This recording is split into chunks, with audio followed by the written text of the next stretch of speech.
साथियों नमस्कार, मैं हूं सुरेंद्र कुमार और यह सिद्धार्थ क्लासेस। आज के इस महत्वपूर्ण सेशन में आपका स्वागत है। और इस सेशन के अंतर्गत हम लोग देखेंगे समसामयिक घटना चक्र संक्षिप्त सामान्य ज्ञान के अंतर्गत भारतीय अर्थव्यवस्था के महत्वपूर्ण तथ्यों को। इससे पहले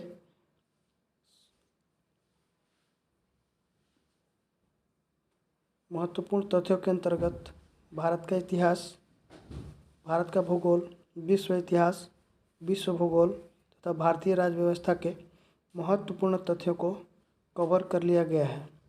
तो आइए दोस्तों शुरू करते हैं।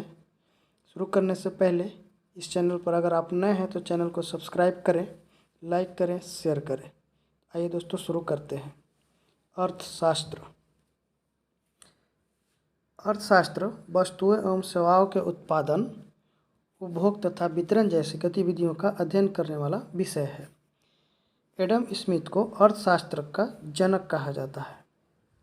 एडम स्मिथ ने अपनी पुस्तक an inquiry into the nature and causes of the wealth of nations 1776 में अर्थशास्त्र को परिभाषित करते हुए इसे धन का विज्ञान कहा है। अर्थशास्त्र की प्रमुख पुस्तकें एवं लेखक यहाँ दिया गया है, इसे हम लोग इस सारणी के माध्यम से समझेंगे। दास कैपिटल के लेखक कार्ल मार्क्स हैं। वेल्थ ऑफ नेशंस के लेखक एडम स्मिथ हैं। फाउंडेशंस ऑफ इकोनॉमिक एनालिसिस के लेखक पॉल ए सैमुएल्सन हैं। General theory of employment, interest and money के लेखक जे एम किन्स हैं। Nature and significance of economic science के लेखक एल रॉबिन्स हैं। हाउ टू पे फॉर द वार के लेखक जे एम किन्स हैं। इसके बाद प्रिंसिपल ऑफ इकोनॉमिक्स के लेखक एल्फ्रेड मार्शल हैं। भारतीय अर्थव्यवस्था। आर्थिक विकास की दृष्टि से अर्थव्यवस्था को 3 भागों में बांटा जाता है। पहला विकसित अर्थव्यवस्था, दूसरा अल्प विकसित अर्थव्यवस्था तथा तीसरा विकासशील अर्थव्यवस्था। विकसित अर्थव्यवस्था की विशेषताएं: सामाजिक एवं आर्थिक दृष्टि से उन्नत, उत्पादन एवं उपभोग का उच्च स्तर होता है। इसमें राष्ट्रीय आय एवं प्रति व्यक्ति आय का उच्च स्तर भी होता है। बचत एवं विनियोग का उच्च स्तर, पूंजी निर्माण की उच्च दर तथा निम्न जनसंख्या वृद्धि दर। जैसे America, Japan, Britain, Germany, France आदि विकसित अर्थव्यवस्था वाले देश हैं। अल्प विकसित अर्थव्यवस्था की विशेषताएं: सामाजिक आर्थिक दृष्टि से पिछड़ापन, उत्पादन एवं उपभोग का निम्न स्तर होना, राष्ट्रीय आय तथा प्रति व्यक्ति आय का निम्न स्तर, पूंजी निर्माण की निम्न दर, उच्च जनसंख्या वृद्धि दर तथा कृषि पर निर्भरता, अशिक्षा तथा बेरोजगारी आदि। जैसे युगांडा देश, बुरुंडी, नामीबिया, अफ्रीकन देश आदि देशों में अल्प विकसित अर्थव्यवस्था पाई जाती है। नेक्स्ट है विकासशील अर्थव्यवस्था। कुछ अर्थव्यवस्थाएं ऐसी भी होती हैं जहां अल्प विकसित अर्थव्यवस्था की विशेषताएं तो पाई जाती ही हैं, लेकिन इनमें विकसित देश होने की अपार संभावनाएं भी मौजूद रहती हैं। ऐसी अर्थव्यवस्थाओं को विकासशील अर्थव्यवस्था कहते हैं। जैसे भारत, चीन, ब्राज़ील आदि देश के अर्थव्यवस्था को विकासशील अर्थव्यवस्था कहते हैं। इसके बाद है पूंजीवादी अर्थव्यवस्था। पूंजीवादी अर्थव्यवस्था के अंतर्गत लाभ का उद्देश्य प्रधान होता है तथा उत्पादन निजी स्वामित्व के अधीन होता है। पूंजीवादी अर्थव्यवस्था को बाजार अर्थव्यवस्था या अनियोजित अर्थव्यवस्था भी कहते हैं। समाजवादी अर्थव्यवस्था। समाजवादी अर्थव्यवस्था में मांग, पूर्ति, कीमत तथा उत्पादन आदि पर सरकार का नियंत्रण होता है। समाजवादी अर्थव्यवस्था को नियोजित अर्थव्यवस्था भी कहते हैं। समाजवादी अर्थव्यवस्था की अवधारणा रूस में वर्ष 1917 की क्रांति के बाद नजर आई थी। इसके बाद है मिश्रित अर्थव्यवस्था। मिश्रित अर्थव्यवस्था में सार्वजनिक एवं निजी क्षेत्र का स्वामित्व साथ साथ विद्यमान होता है, अर्थात दोनों इसके स्वामी होते हैं सार्वजनिक क्षेत्र के। भारतीय अर्थव्यवस्था मिश्रित अर्थव्यवस्था का एक उदाहरण है। अर्थव्यवस्था के क्षेत्र। आर्थिक गतिविधियों के आधार पर अर्थव्यवस्था को 3 क्षेत्रों में बांटा जाता है: प्राथमिक क्षेत्र, द्वितीयक क्षेत्र तथा तृतीयक क्षेत्र। प्राथमिक क्षेत्र। प्राथमिक क्षेत्र में उन उत्पादन इकाइयों को शामिल किया जाता है जो प्राकृतिक संसाधनों के दोहन से प्राप्त होती हैं, जैसे कृषि, पशुपालन, मछली पालन, खनन, वानिकी आदि। द्वितीयक क्षेत्र अर्थव्यवस्था का वह क्षेत्र जो प्राथमिक क्षेत्र के उत्पादों को अपनी गतिविधियों में कच्चे माल के रूप में उपयोग करता है, द्वितीयक क्षेत्र कहलाता है। जैसे कारखाने, निर्माण, बिजली उत्पादन, जल आपूर्ति आदि द्वितीयक क्षेत्र के उदाहरण हैं। द्वितीयक क्षेत्र को औद्योगिक क्षेत्र भी कहा जाता है।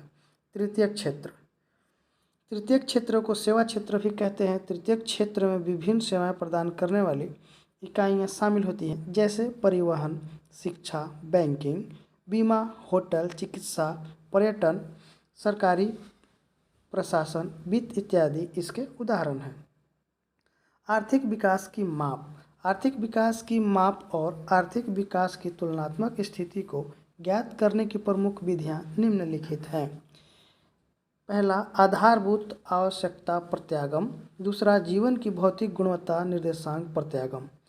इस विधि में किसी देश के आर्थिक विकास के मापन के लिए उस देश की शिशु मृत्यु दर, वयस्क साक्षरता दर और जीवन प्रत्याशा सूचकांक के औसत मान का प्रयोग किया जाता है।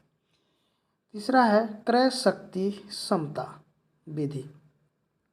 इस विधि का सबसे पहले प्रयोग अंतर्राष्ट्रीय मुद्रा कोष द्वारा 1993 में किया गया। विभिन्न देशों के रहन सहन के स्तर की तुलना के लिए वर्तमान में विश्व बैंक द्वारा अर्थात PPP विधि का प्रयोग किया जा रहा है। विशेष तथ्य।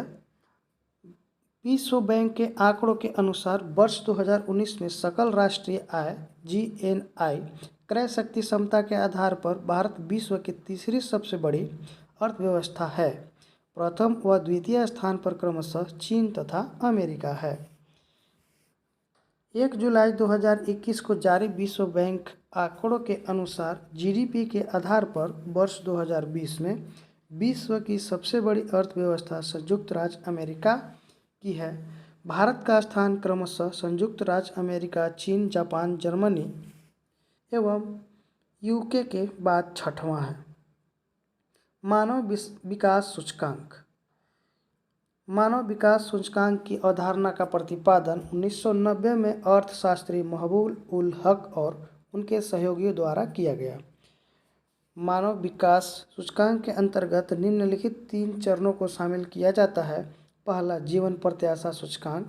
दूसरा, शिक्षा सूचकांक तथा तीसरा, आय सूचकांक। जीवन प्रत्याशा सूचकांक। जीवन प्रत्याशा सूचकांक किसी देश की जनसंख्या का जन्म के समय जीवन प्रत्याशा का मापन करता है। शिक्षा सूचकांक के अंतर्गत 2 आंकड़ों को सम्मिलित किया जाता है। पहला, स्कूलावधि के औसत वर्ष। दूसरा, स्कूलावधि के अनुमानित वर्ष। आय सूचकांक। तीसरा है आय सूचकांक। जीवन निर्वाह स्तर का मापन क्रय शक्ति क्षमता यानी कि PPP के आधार पर प्रति व्यक्ति सकल राष्ट्रीय आय से किया जाता है।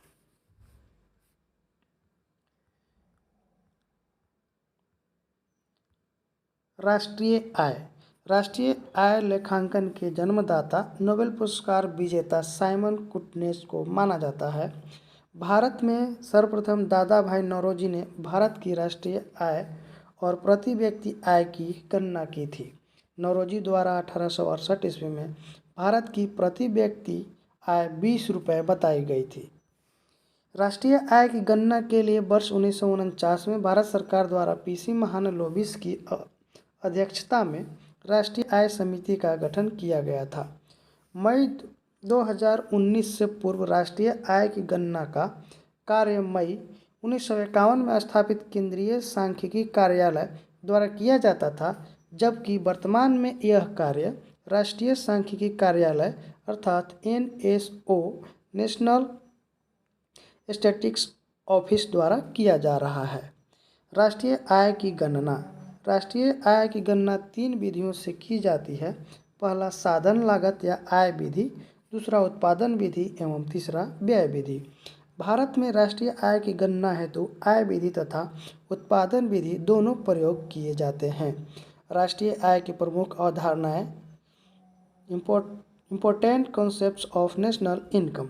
राष्ट्रीय आय एक व्यापक अवधारणा है जिसकी गणना हेतु सामान्यतः निम्नलिखित अवधारणाओं का प्रयोग किया जाता है। पहला घरेलू उत्पाद एवं दूसरा राष्ट्रीय उत्पाद। घरेलू उत्पाद, सकल घरेलू उत्पाद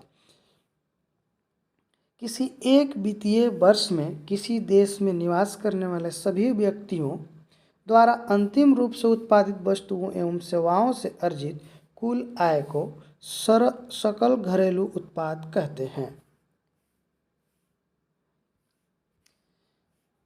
भारतीय संदर्भ में GNP राष्ट्रीय आय की सभी अवधारणाओं में सबसे व्यापक अवधारणा है।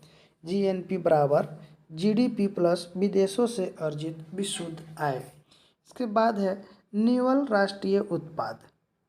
सकल राष्ट्रीय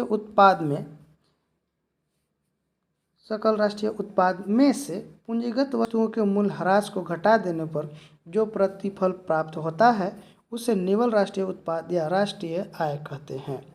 NNP बराबर GNP माइनस मूल्यह्रास।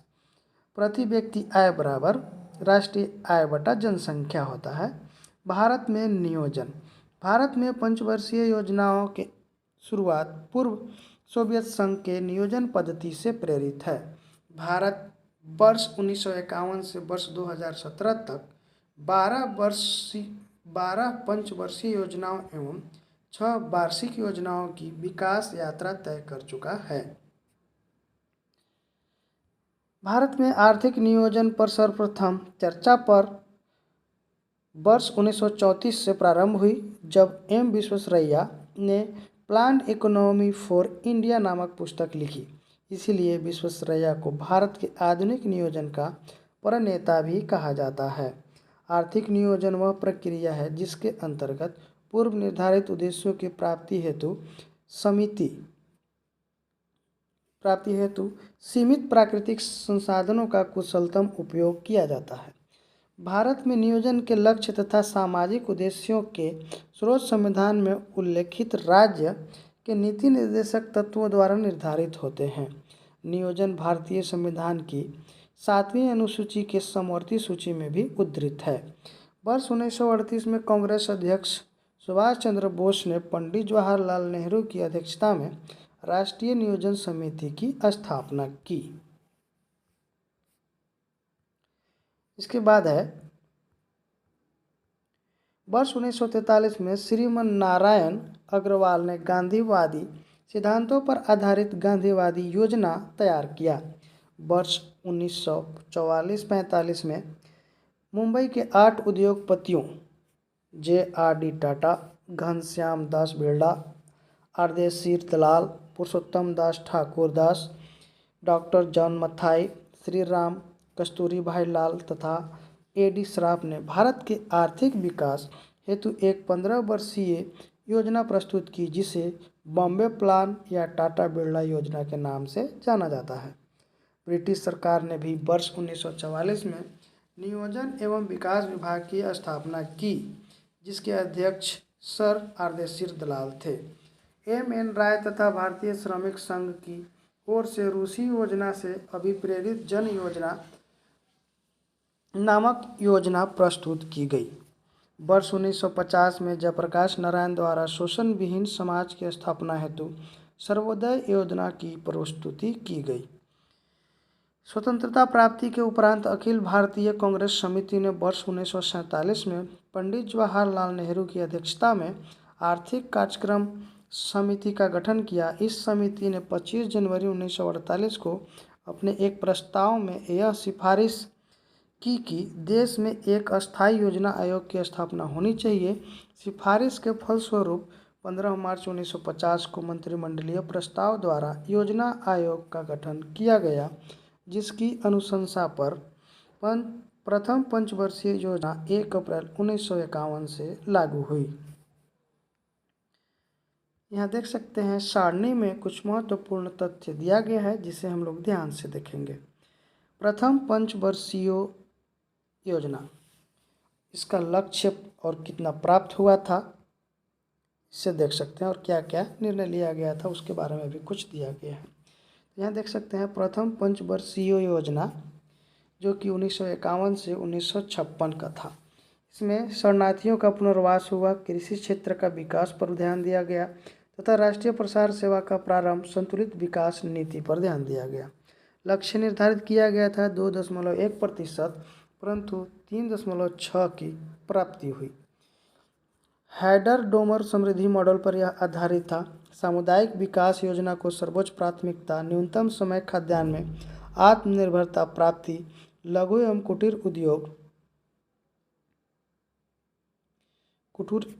उद्योग का पुनरुद्धार आदि शामिल है। इसके बाद है द्वितीय पंचवर्षीय योजना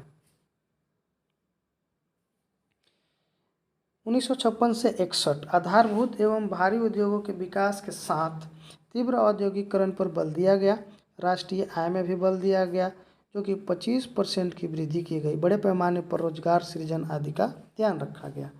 इसमें लक्ष्य रखा गया था 4.50%, जबकि 4.3% की प्राप्ति हुई थी।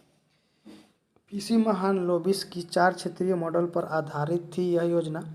राउरकेला उड़ीसा, भिलाई छत्तीसगढ़ तथा दुर्गापुर पश्चिम बंगाल में इस्पात संयंत्रों की स्थापना की गई थी, और इस इस्पात संयंत्रों के बारे में अक्सर प्रश्न पूछा जाता है। नेक्स्ट है तृतीय पंचवर्षीय योजना। देख सकते हैं 1961 से 66 तक इसका कार्यकाल था, और इसमें अर्थव्यवस्था को आत्मनिर्भर तथा स्वतः स्फूर्त बनाने पर बल दिया गया। कृषि पर पुनः सर्वाधिक बल, राष्ट्रीय आय में प्रति वर्ष 5% की वृद्धि आदि पर ध्यान रखा गया। लक्ष्य का निर्धारण 5.6 जबकि 2.8% ही प्राप्त हुआ। महालनोबिस के 4 क्षेत्रीय मॉडल पर आधारित थी यह योजना। जे.एस.एन.डी के डिमॉन्स्ट्रेशन मॉडल तथा सुखमय चक्रवर्ती के आगत निर्गत मॉडल पर भी आधारित थी। खाद्यान्नों के क्षेत्र में आत्मनिर्भरता हासिल करना। विफलता का कारण भारत चीन युद्ध 1962।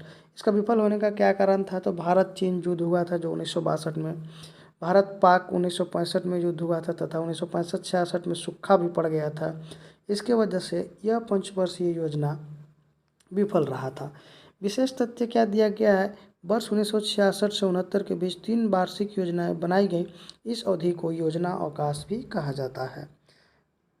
चतुर्थ पंचवर्षीय योजना, यह जो है 1969 से 1974 तक स्थिरता के साथ आर्थिक विकास तथा आत्मनिर्भरता की प्राप्ति, क्षेत्रीय असमानता में कमी, संतुलित विकास पर जोर, औद्योगिकरण को बढ़ावा तथा भारी उद्योगों पर विशेष बल दिया गया। लक्ष्य का निर्धारण 5.7%, जबकि प्राप्ति 3.3% ही हुआ। यहाँ देख सकते हैं गॉडगिल योजना तथा लियोनटिफ के आगत निर्गत मॉडल पर आधारित थी यह योजना। इस समय 14 बैंकों का राष्ट्रीयकरण किया गया। एमआरटीपी अधिनियम 1969 प्रभावी तथा रोजगार गारंटी योजना ईजीएस वर्ष 1972 से 73 में प्रारंभ हुआ। इसके बाद नेक्स्ट है 5वीं पंचवर्षीय योजना। यहाँ देख सकते हैं 1974 से 79 निर्धनता उन्मूलन व आर्थिक आत्मनिर्भरता की प्राप्ति का लक्ष्य रखा गया। 4.4 लक्ष्य था, जबकि प्राप्ति 4.8% की हुई। गरीबी हटाओ का नारा, न्यूनतम आवश्यकता कार्यक्रम प्रारंभ, काम के बदले अनाज कार्यक्रम 1977 प्रारंभ किया गया। विशेष तथ्य के अंतर्गत 5वीं पंचवर्षीय योजना को 1 वर्ष पहले ही अर्थात 1979 की जगह 1978 में ही समाप्त कर दिया गया। नेक्स्ट है 6ठी पंचवर्षीय योजना 1980 से 85। आधुनिकीकरण तथा अर्थव्यवस्था के विस्तार द्वारा गरीबी निवारण पर प्रत्यक्ष आक्रमण, आत्मनिर्भरता तथा सामाजिक न्याय आदि पर बल दिया गया। लक्ष्य का निर्धारण 5.2%, जबकि प्राप्ति 5.7% हुई। आगत निर्गत मॉडल पर आधारित गरीबी निवारण तथा रोजगार सृजन पर विशेष बल, ग्रामीण बेरोजगारी के उन्मूलन से संबंधित अनेक योजनाएं का चलाना, कार्यक्रम यथा IRDP, NREP, ट्राइसेम, ड्वाक्रा, RLEGP आदि लागू की गई। छठी योजना को 15 वर्षों की दीर्घावधि को ध्यान में रखकर बनाया गया था। इस कारण इसे परस्पेक्टिव प्लानिंग भी कहा जाता है। इस योजना में पहली बार अर्थव्यवस्था को आधुनिकीकरण के लक्ष्य को शामिल किया गया। विशेष तथ्य क्या है? छठी पंचवर्षीय योजना 2 बार लागू की गई। पहली बार जनता पार्टी सरकार द्वारा वर्ष 1978 से 83 के लिए, जबकि दूसरी बार कांग्रेस सरकार द्वारा वर्ष 1980-85 के लिए। वर्ष 78-83 की योजना को अनवरत योजना नाम दिया गया। अनवरत योजना का श्रेय गुन्नार मेडल को जाता है। इसके बाद है 7वीं पंचवर्षीय योजना।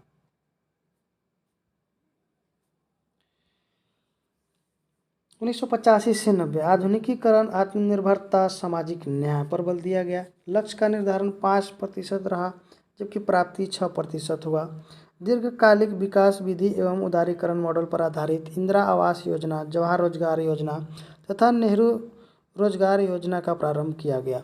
ऊर्जा संरक्षण एवं गैर परंपरागत ऊर्जा स्रोतों के विकास पर भी बल दिया गया।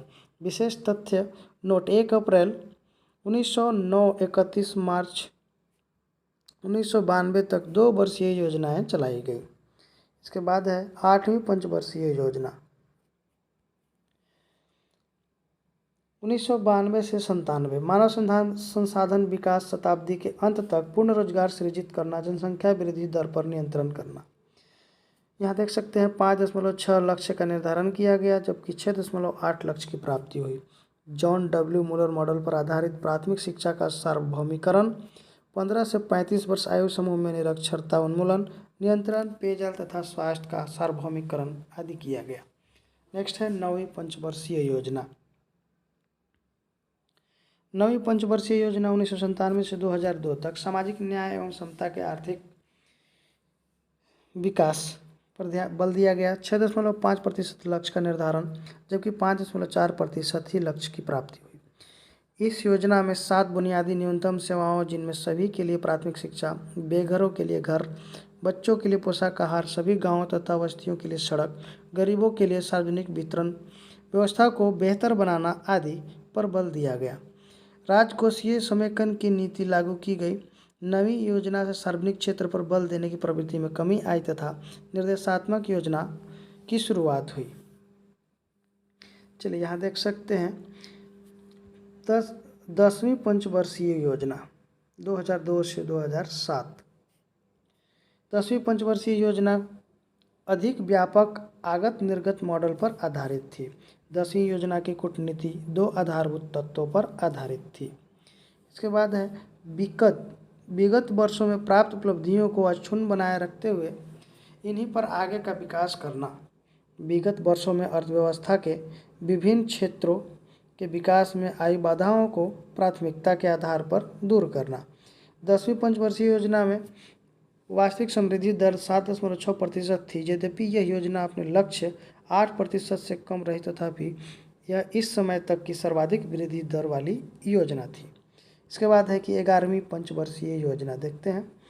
11वीं पंचवर्षीय योजना का मुख्य ध्येय तीव्रतर आर्थिक विकास के साथ समावेशी विकास के लक्ष्य की प्राप्ति थी, जिससे कि विकास की मुख्य धारा के साथ सबको जोड़ा जा सके तथा आर्थिक विकास से सभी लाभान्वित हो सके।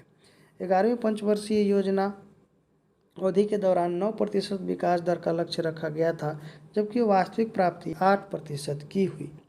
नेक्स्ट है 12वीं पंचवर्षीय योजना। तीव्र, अधिक समावेशी एवं धारणीय विकास 12वीं पंचवर्षीय योजना का शीर्षक था। यह योजना ऐसे समय में शुरू हुई जब वैश्विक अर्थव्यवस्था ऐसे दूसरे वैश्विक वित्तीय संकट का सामना कर रही थी जो 11वीं योजना अंतिम वर्षों में यूरोजोन पर आए ऋण संकट के कारण शुरू हुआ। इस वित्तीय संकट का असर भारत सहित सभी देशों पर पड़ा था। 12वीं पंचवर्षीय योजना के 25 मुख्य लक्ष्य थे। आर्थिक विकास, पहला, सकल घरेलू उत्पाद में 8% की वास्तविक दर से समृद्धि। दूसरा, 4% की दर से कृषि समृद्धि। तीसरा है 10% की दर से विनिर्माण समृद्धि। प्रत्येक राज्य द्वारा 11वीं योजना की तुलना में 12वीं योजना में अधिमानतः उच्चतर औसत समृद्धि। विशेष तथ्य, पहली 3 योजनाओं के लक्ष्य राष्ट्रीय आय के संदर्भ में निर्धारित किए गए थे। चौथी योजना का लक्ष्य शुद्ध घरेलू उत्पाद के संदर्भ में था। इसके बाद की सभी योजनाओं में वह सकल घरेलू उत्पाद के संदर्भ में रहा।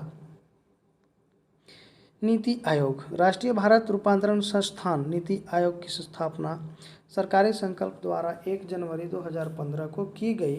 नीति आयोग ने योजना आयोग का स्थान ले लिया। नीति आयोग सहकारी संघवाद के सिद्धांत का परिपालन करते हुए भारत सरकार को नीतिगत मुद्दों पर सलाह देने हेतु एक थिंक टैंक की भांति कार्य कर रहा है। इसके बाद है नीति आयोग अपने पूर्ववर्ती योजना आयोग की तुलना में समावेशी संस्था है, अधिक समावेशी संस्था है। इसके बाद यहाँ नीचे देख सकते हैं वर्तमान में नीति आयोग की संरचना क्या है, तो देख सकते हैं इसके अध्यक्ष नरेंद्र मोदी जी हैं जो कि प्रधानमंत्री होते हैं भारत सरकार के। उपाध्यक्ष डॉक्टर राजीव कुमार कैबिनेट मंत्री का दर्जा भी प्राप्त है इन्हें, और मुख्य कार्यकारी अधिकारी अमिताभ कांत हैं। पूर्णकालिक सदस्य प्रोफेसर रमेश चंद्र राज्य मंत्री स्तर का दर्जा के साथ साथ बीके सारस्वत राज्य मंत्री स्तर का दर्जा इनको भी मिला है। और तीसरा है डॉक्टर बीके पॉल। इसके बाद है गरीबी।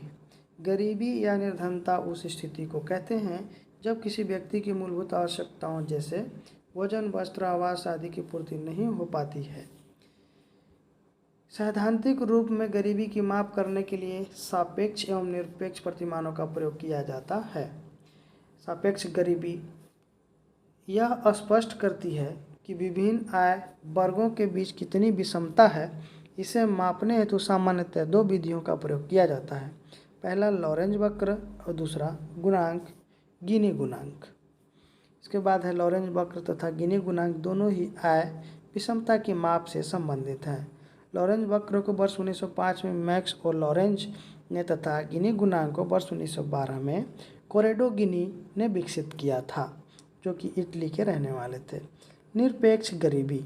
गरीबी की वास्तविक संख्या के आकलन हेतु न्यूनतम आवश्यकता मानदंड का प्रयोग किया जाता है। आवश्यक मानदंड का प्रयोग किया जाता है। निर्धारित किए गए इस न्यूनतम उपभोग मानदंड को निर्धनता रेखा कहते हैं।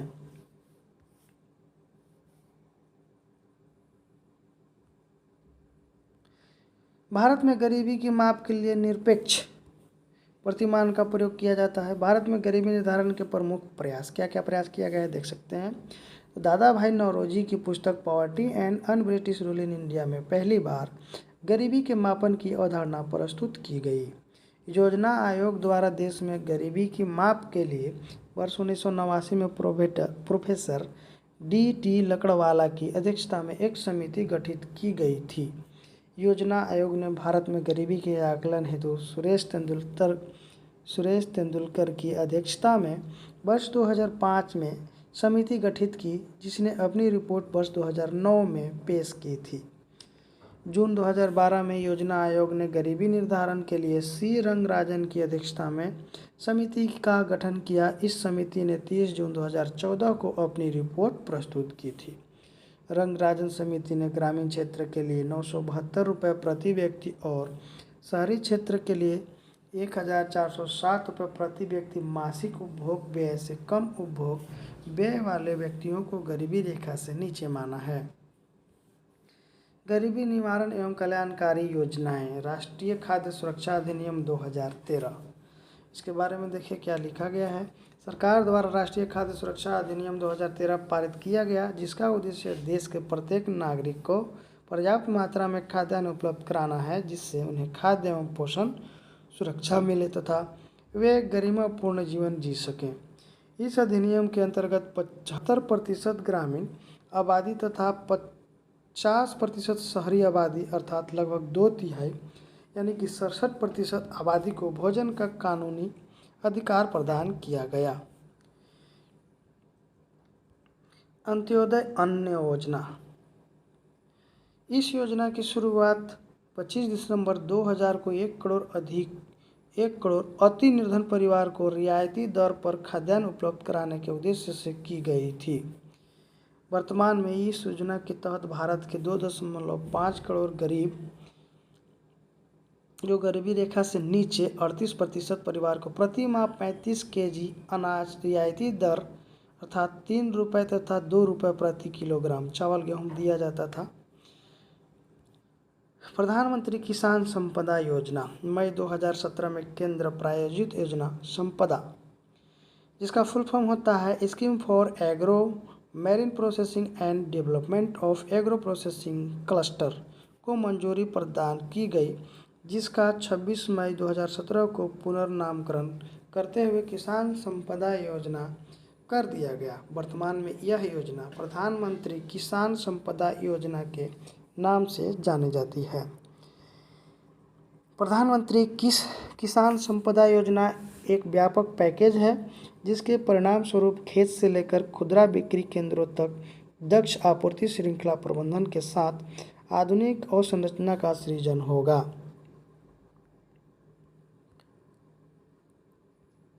गरीबी तथा बेरोजगारी उन्मूलन से संबंधित योजनाएं राष्ट्रीय ग्रामीण रोजगार योजना 2006 में प्रारंभ किया गया। भारत निर्माण कार्यक्रम 2005 में प्रारंभ किया गया। अंत्योदय अन्न योजना 2000 में प्रारंभ किया गया। जन श्री बीमा योजना 2000 में शुरू किया गया। प्रधानमंत्री ग्रामोदय योजना 2000 में शुरू किया गया। अन्नपूर्णा योजना 2000 ईस्वी में शुरू किया गया। जवाहर ग्राम समृद्धि योजना 1999 में शुरू किया गया। इसके बाद महत्वपूर्ण तथ्य, स्वर्ण जयंती ग्राम स्वरोजगार योजना 1999 में शुरू किया गया। स्वर्ण जयंती शहरी रोजगार योजना 1997 में, रोजगार आश्वासन योजना 1993 में शुरू हुआ। प्रधानमंत्री रोजगार योजना 1993 में शुरू हुआ। इंदिरा आवास योजना 1985 में शुरू हुआ। जवाहर रोजगार योजना 1989 में, द्वाकरा की शुरुआत 1982 में, ट्राइसेम की शुरुआत 1979 में की गई। महात्मा गांधी राष्ट्रीय ग्रामीण रोजगार गारंटी योजना, जिसे मनरेगा भी कहा जाता है, राष्ट्रपति द्वारा 5 सितंबर 2005 को स्वीकृति प्रदान करने के उपरांत राष्ट्रीय ग्रामीण रोजगार गारंटी योजना नरेगा का शुभारंभ आंध्र प्रदेश के अनंतपुर जिले से 2 फरवरी 2006 को देश के 200 चुनिंदा जिलों में किया गया था। वर्ष 2007-08 में इसका विस्तार 130 अतिरिक्त जिलों में कर दिया गया। 1 अप्रैल 2008 को इसका विस्तार जम्मू एवं कश्मीर को छोड़कर देश के सभी जिलों में कर दिया गया था। 2 अक्टूबर 2009 को नरेगा का नाम परिवर्तित करके महात्मा गांधी राष्ट्रीय ग्रामीण रोजगार गारंटी योजना कर दिया गया। मनरेगा का लक्ष्य प्रत्येक ग्रामीण परिवार के एक वयस्क सदस्य को न्यूनतम 100 दिन का अकुशल रोजगार उपलब्ध कराना है।